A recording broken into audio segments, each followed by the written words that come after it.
मैं हूं पृथ्वी। सुनो मेरी कहानी, कैसे मेरा जन्म हुआ, कैसे मेरी जमीन पर जीवन की शुरुआत हुई, कैसे हजारों डिग्री तापमान पर तपने वाला एक ग्रह कैसे हैबिटेबल जोन में आ गया, और इस पर इंसानों जैसे इंटेलिजेंट जीव कैसे आए। मैं आज अपने जन्म से लेकर मुझ पर जन्मे पहले जीव से लेकर आज के हालात तक की पूरी यात्रा करवाऊंगी। तो अपनी कुर्सी की पेटी बांध लें और चलते हैं मेरी कहानी की। और हमारे ब्रह्मांड में ज्यादातर तारों का जन्म धूल और गैस के बड़े ही विशाल बादलों से हुआ, जिसे वैज्ञानिक नेबुला कहते हैं। हमारे सूर्य की फॉर्मेशन भी कुछ ऐसे ही हुई थी। आज से करीब 4.6 अरब साल पहले हमारे सूर्य की जगह एक बहुत बड़ा सा बादल हुआ करता था, जिसके अंदर धूल और गैस भरी हुई थी। इस बादल का एक बहुत बड़ा हिस्सा हाइड्रोजन और हीलियम जैसी गैस से बना था। उस समय इस बादल के आसपास एक तारा भी मौजूद हुआ करता था, जो अपनी जिंदगी के अंतिम पड़ाव पर था, और उस तारे में सुपरनोवा विस्फोट हुआ, और उस धमाके से निकलने वाली शॉक वेव्स हमारे पूरे सोलर सिस्टम में फैल गई, यानी कि जो उस समय नेबुला था उसमें फैल गई, जिसकी वजह से बादल के अंदर मौजूद धूल के कारण दबाव की वजह से एक जगह पर एकत्रित होने लगे। इस विशाल बादल के केंद्र में अब एक चीज सिमटने लगी थी और केंद्र की डेंसिटी बढ़ने लगी थी। हर कोई केंद्र की ओर भागा जा रहा था। फिर इस गैस और मैटर्स से मिलकर इस मलबे के केंद्र में एक तारे ने जन्म लिया, यानी कि सूर्य जन्म ले रहा था। और यह वही सूर्य है जिसे आप आज देखते हैं, और इसे ही जीवन का स्रोत माना जाता है। कुछ साल बीतने के बाद सूरज मैटर कलेक्ट करते करते इतना विशाल हो गया, जब सूर्य के केंद्र में इतना प्रेशर और तापमान उत्पन्न होने लगा कि वह अपने केंद्र में 2 हाइड्रोजन एटम को मिलाकर हीलियम बनाने लगा। इस प्रक्रिया में बहुत भारी मात्रा में एनर्जी रिलीज होने लगी। ये एनर्जी आज हमें सूरज की रोशनी के रूप में दिखाई देती है। सूर्य के आसपास मौजूद गैस, धूल और पत्थरों के कण आकर्षण की वजह से आपस में जुड़ने लगे। जब बाहरी मैटर मौजूद था, उन्हें सूरज के चारों ओर घूमकर बड़े बड़े गोल पत्थरों का निर्माण किया, और हमारे ग्रहों की बनने की शुरुआत हुए, और हमारा सौर मंडल में ग्रहों का निर्माण किया। उस समय हमारा सौर मंडल स्टेबल नहीं हुआ करता था, और उसमें टकराव धमाके हुआ करते थे, और अपने निर्माण प्रक्रिया से गुजर रहा था, और पूरे ब्रह्मांड का सबसे अनोखा ग्रह बनने वाला था। मैं बात कर रहा हूं अपने जीवन की शुरुआत की, अपनी फॉर्मेशन की, अपने जन्म की। उस समय यह पृथ्वी आज के जैसी बिल्कुल भी दिखाई नहीं देती थी। ना मुझ पर पानी मौजूद था, और ना ही पेड़ पौधे, जिसका अर्थ है वह आज की तरह हरे और नीले रंग का दिखाई नहीं देता था, क्योंकि मैं सिर्फ और सिर्फ पत्थरों से बनी हुई थी, और मैं एक ऊंचे तापमान पर, यानी आज के मुकाबले कई गुना से ज्यादा तापमान पर अपना जीवन गुजार रही थी। लेकिन धीरे धीरे चीजें बदल रही थीं। मेरा तापमान नीचे गिर रहा था, लेकिन तभी मंगल और पृथ्वी के बीच में मौजूद एक छोटा सा ग्रह बड़ी तेजी से मेरी ओर बढ़ने लगा, और आज से करीब 4.5 अरब साल पहले थिया नाम का ग्रह मुझसे टकराया। यह मेरे जीवन के इतिहास में सबसे बड़ा धमाका था। यह ग्रह मुझसे इतनी तेजी से टकराया कि हम दोनों एक दूसरे में समा गए। इस टक्कर से बहुत सारा मटेरियल बाहर निकलकर अंतरिक्ष में चला गया और मेरे ऑर्बिट में चक्कर लगाने लगा।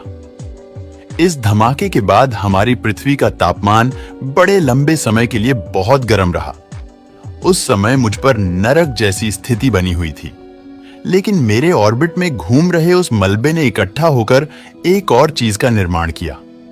वो चीज कोई और नहीं बल्कि हमारा प्रिय चांद है।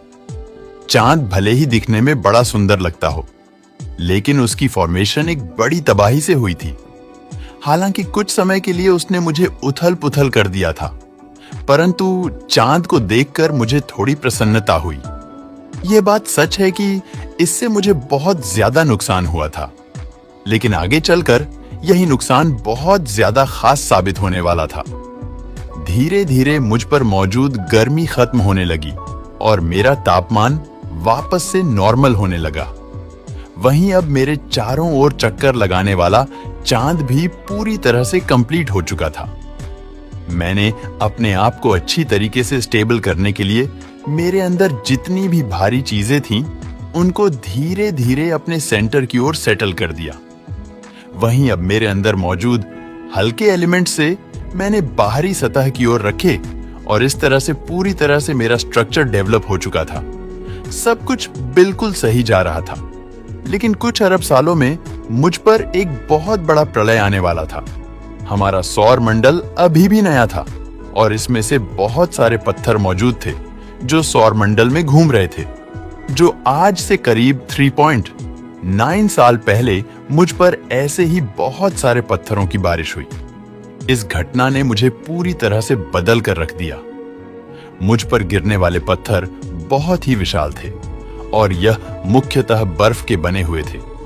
जैसे ही ये पत्थर मुझसे आके टकराए, इनमें मौजूद सारी बर्फ पिघलने लगी और ज्यादा तापमान होने की वजह से भाप में बदलने लगी। इस भाप ने मेरे वायुमंडल को पूरी तरह से ढक लिया और फिर शुरुआत हुई एक बहुत ही भारी बारिश की, जो आगे कई लाख सालों तक चलती रही। इसी वर्षा की वजह से आज मुझ पर समुद्र और महासागरों की फॉर्मेशन हुई और फिर एक ऐसा जलचक्र बना जो आज भी जीवन के लिए बहुत उपयोगी है। आज भी मेरे ऊपरी सतह का 71% हिस्सा पानी है और यही जीवन का सबसे बड़ा स्रोत भी है, जो मुझे इस अज्ञात ब्रह्मांड में एक अलग स्थान देने वाले थे। वह चीज थी अमीनो एसिड, जो कि जीवन के लिए बहुत ही जरूरी तत्व था। इसके अलावा इन एस्टेरॉयड के साथ कई जरूरी खनिज भी मुंह तक पहुंचे थे और मैंने उन्हें संजोकर जीवन की ओर एक कदम बढ़ाया था। समुद्र की गहराई में इन अमीनो एसिड ने खनिज के साथ मिलकर पहली बार जीवन का बीज बोया, जो आज भी ब्रह्मांड में सबसे अलग और अनोखा है। आज से करीब 3.5 अरब साल पहले समुद्र में पहली बार जीवन की शुरुआत हुई थी। ये आज मिलने वाले जीव जंतुओं से पूरी तरीके से अलग था।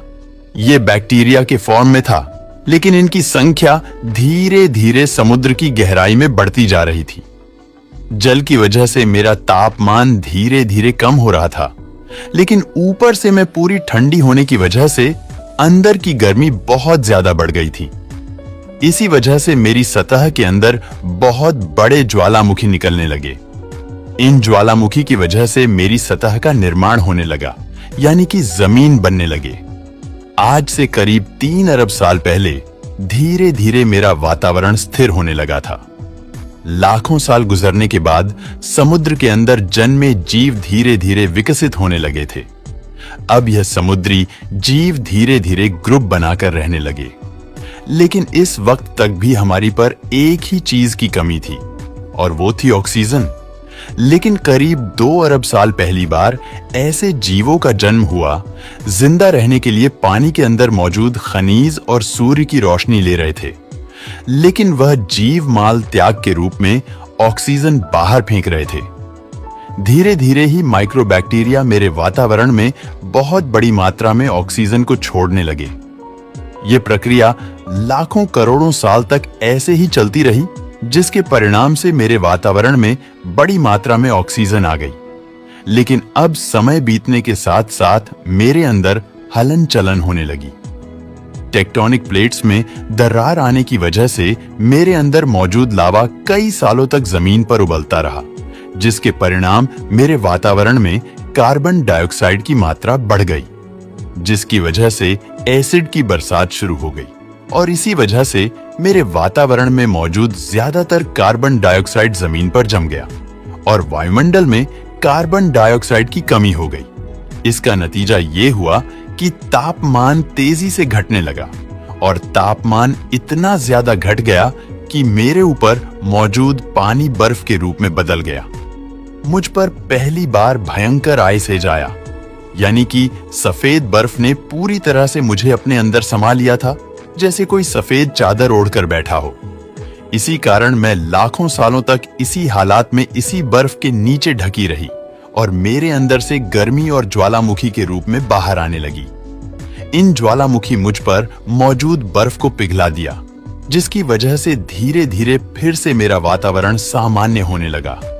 लेकिन वहीं दूसरी ओर इस समय तक समुद्र की गहराई में मौजूद सूक्ष्म जीव पूरी तरह से बदल चुके थे और अभी ऑक्सीजन को अपने शरीर को बड़ा और जटिल करने में इस्तेमाल करने लग गए थे। समुद्र के अंदर एक नई दुनिया पनप चुकी थी। पानी के अंदर अलग प्रकार के समुद्री पौधे भी उगने लगे थे। ऑक्सीजन के इस्तेमाल से वह एक कोशी के जीव अब कई प्रकार के जीव में बदल चुके थे। इनमें एक ऐसा जीव भी था, इसका नाम पिकाया था। इस जीव ने अपने शरीर के अंदर कुछ अजीब ही विकसित कर लिया था और वह थी रीढ़ की हड्डी। वही रीढ़ की हड्डी जिसके बलबूते आज हम जिंदा है। मेरा वायुमंडल हजारों सालों तक बदलता रहा, जिसकी वजह से समुद्र के अंदर मौजूद जीव वातावरण के हिसाब से अपने आप को विकसित करते गए और अब हजारों सालों बाद समुद्री पौधे बर्फ की वजह से पूरी तरह मरते या फिर सूखते नहीं थे। अब सूक्ष्म जीव समुद्री जीव बन चुके थे।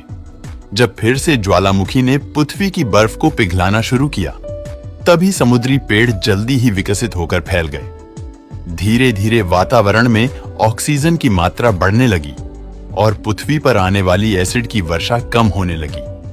लेकिन अभी भी मेरी जमीनी सतह बिल्कुल खाली पड़ी थी। ऐसा इसलिए था क्योंकि मेरे पास ओजोन नाम की लेयर नहीं थी। लेकिन फिर ऑक्सीजन ने सूरज के किरणों को अब्सॉर्ब कर एक भारी ओजोन लेयर का निर्माण आरंभ किया। फिर आज से करोड़ों साल पहले मुझ पर बहुत कुछ बदल चुका था। मेरी सतह पर पेड़ पौधे उग चुके थे।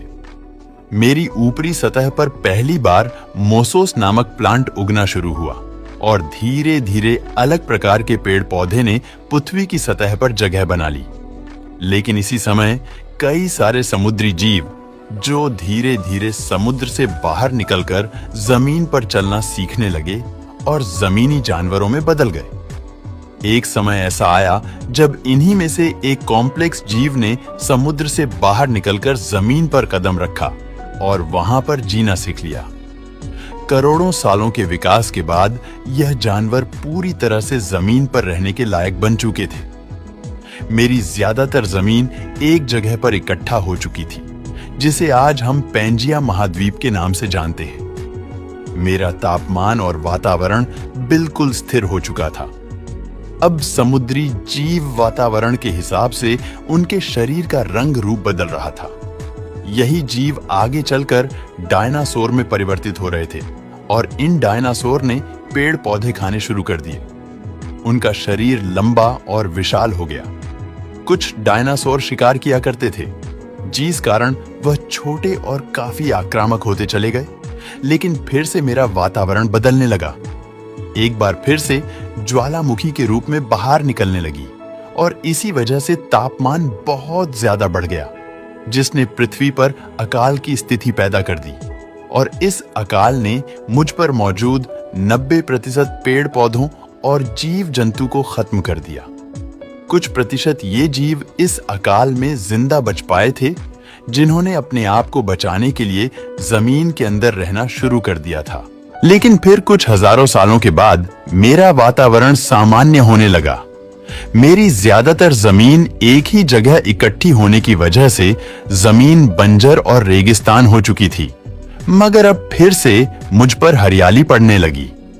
ज्यादातर जंगल समुद्र के करीब हुआ करते थे, वही हरियाली बहुत ज्यादा बढ़ गई और अब जो कुछ प्रतिशत जानवर उस अकाल में बच गए थे, उन्होंने बड़े बड़े डायनासोर का रूप धारण कर लिया था। आज से लगभग 20 करोड़ साल पहले पैंजिया महाद्वीप टूटना शुरू हो गया और पैंजिया के टूटने की वजह से मेरी ज्यादातर ऊपरी जमीन पानी के संपर्क में आने लगी, जिसके कारण मुझ पर हरियाली बढ़ती चली गई, जिसके कारण डायनासोर की और ज्यादा प्रजातियां विकसित होती गई। डायनासोर आने वाले करोड़ों सालों तक पृथ्वी पर राज करते रहे, जिसमें कुछ डायनासोर उड़ने वाले भी विकसित हो गए। जंगलों से लेकर आसमान तक डायनासोर का उस समय पृथ्वी पर कब्जा हुआ करता था। लेकिन फिर उसके बाद 6 करोड़ साल पहले उनके साथ एक ऐसी घटना घटी जिन्होंने डायनासोर के साथ साथ मेरे बहुत सारे जीवन को नष्ट कर दिया था।